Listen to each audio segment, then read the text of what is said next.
4 जून 1971 को ओरिगा पिक्चर्स की जानिब से लाहौर में बनने वाली उर्दू रंगीन फिल्म खामोश निगाह रिलीज हुई। फिल्म की कास्ट में रोजीना, वहीद मुराद, मुनव्वर ज़रीफ, जफर मसूद, तमन्ना और अब्बास नोशा शामिल थे। आवाज अहमद रुश्दी की मुनव्वर ज़रीफ पर फिल्माया गया।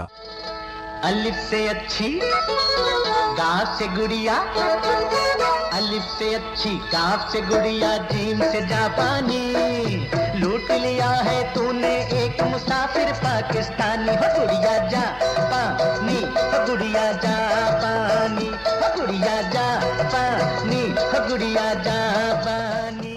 मेरे सवाल का लाखों हंसी है, मुझे तुम क्यों पसंद हो? ये तो जवाब नहीं मेरे सवाल का, लाखों हंसी है, मुझे तुम क्यों पसंद हो? ज़ेरोन के साथ रहें और हमेशा खुश रहें। शुक्रिया।